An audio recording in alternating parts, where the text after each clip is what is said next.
time for another Jaina Solo Says. And there hasn't been one in a while, so I'm really sorry about that. But I've been kind of busy, and that's a totally lame excuse. Let's get down to business. Today we're going to talk about Avengers, Age of Ultron, or Avengers 2, depending on how you look at it. There will be some spoilers in this, so if you've not seen the movie and you do not want a part of it spoiled, whether intentionally or unintentionally, I would wait. Wait and watch this after. Yeah. Okay, so before we get into that, super quick, for those who subscribe to my YouTube channel or my Twitter account and follow me, I give you a follow back, like, verbally, saying like, hey guys, thanks for following me, so you get to be famous on YouTube. So today I have a lot of names. I don't think all these people are still following me because I've only gone up like 1 or 2 Twitter followers, so I'm pretty sure they all like tapped on, tapped off, but because I don't know who exactly is really following me, I'm just gonna say hello to all of them, and you guys, you know who you are. Shame, shame. You don't just jump on and jump off someone's Twitter just to be said hi to. That's like shallow and manipulated system. Anyway, so thank you to Josh Denny, Paige Finberg, Cynthia Gibson, Kayla Carl. I can't even pronounce that. I know who she is, but I can't say your last name. I'm sorry, Kayla. Marcia Brown, Lord of the Rings, Stuff You Should Have. David M. Mendez. Hey, dude. Haven't talked to you in a while. No, I already said that one. Show and Tell, Ladies Room Live, Christine Burke, Barbara Underland, Tara McGowan, and Tonisa Scott, Motivational Quotes, Stand-Up Comedy, Nick S., and Inglewood Review of Books. And that's BKS, so it's like shortened. Okay, Age of Ultron. Let's talk Avengers. I went to see this, and I was this close to doing it in the D-Box, which for those of you who don't know is like an interactive chair that like moves as the action's happening, so like you feel like you're in it, and I really think I might want to go back and do that, but it's more expensive, so I want to see if the movie was like horrible, and then I wouldn't waste my money, but it was good, which, of course, it being just Sweden's, I wasn't really expecting anything else.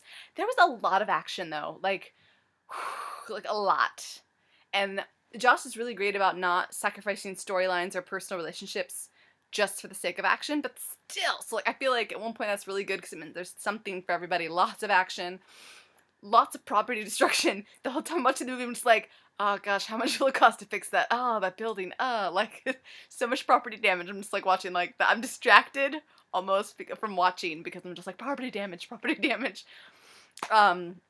The storyline goes generally something like this. The Avengers, after the first movie, have saved New York, and those who've seen Iron Man 3, Tony's kind of had some psychological issues because of what happened, and he's kind of scared and wants to protect the world because just protecting the world from itself isn't enough. There's other galaxies and people who apparently want to destroy the Earth at some point. So he goes through some stuff, and he's kind of become a slightly more serious character because of it. He still cracks the jokes, but, you know, it's a little bit more tame than his first Iron Man movie where he was all blasé and blah, blah, blah, I'm hilarious and charming, which he still is. But, so they are doing their Avenger thing, and they are trying to take back Loki's staff that has that bit of the cube power or whatever inside it that, obviously isn't safe to be with anyone else. And Hydra, their current evil nemesis, has it in one of their complexes, so Thor is helping them get it back so they can eventually take it back to Asgard and get it away from Earth. So what happens is, while they're there, they stumble upon 2 kids who have been experimented on that now have powers because of what Hydra's been doing. They have an obsession with gifted people, either making them or collecting them.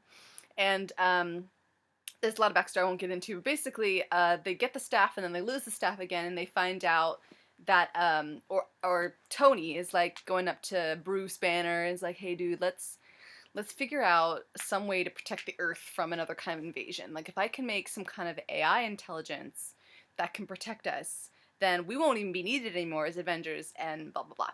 So they start it, but it's not working out, and, like, Jarvis is going to run simulations while they go party, because they've been doing good work lately, which has a really fun scene about them all trying to lift Thor's hammer. That's hilarious. Anyway, Jarvis is running simulations, and all of a sudden, the stuff in the cube, which looks like AI intelligence, comes to life. It's not really clear what happens, like whether it's something that Tony has done or if it's just the thing itself. It's not really clear.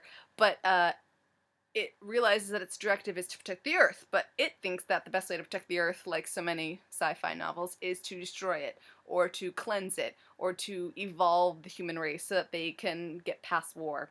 And so, excuse me, that's what the machine, which builds itself a body, is going to do. So it escapes the Avengers and it has this plan that it won't tell anybody, and they have to try and chase it down and get the staff back, which is now gone because he took that too with him. And they've called him Ultron because that's what Tony had originally named the project. Then they chase him. Long story short, they find out that his evil plan is to create a new him, like a human version of himself that has evolved.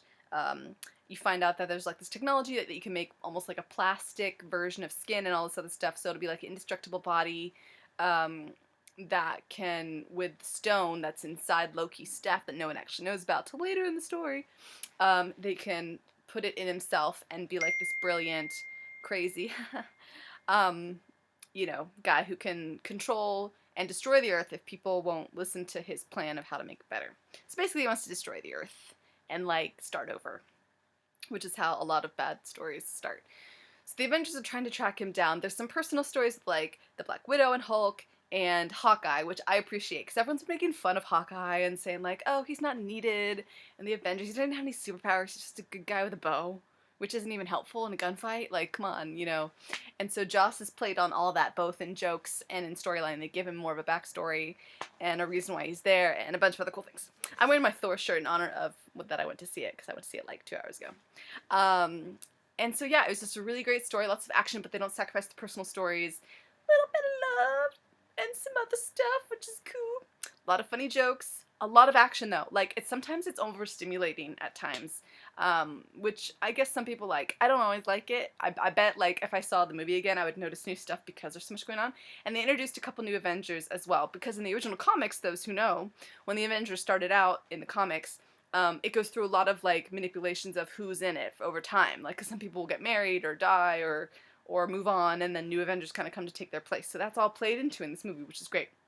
And of course there's the extra at the end. Just one extra. So you don't have to stay till the absolute end credits with the lights going off, but there is one, of course, ode to someone. And you find out that what's inside Loki's staff, BTW, is one of the 6 stones that they always talk about in the lore, like the 6 stones of the galaxies or whatever, that, like, if ever brought together could create destruction. Or so apparently, of course, someone evil dude probably wants all these stones, and Thor's job is, like, to try and keep them separated. I think a couple are with the Collector, and now there's another one that is eventually kept with Jarvis. So they're trying to keep them separate.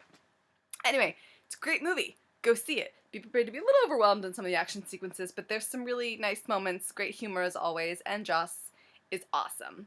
I don't know if it's better than the first one, but it's definitely super close, so I can't really decide which one was better. I'm gonna go with the first one just because it's a little less overwhelming in all the action, but both awesome. Go see them.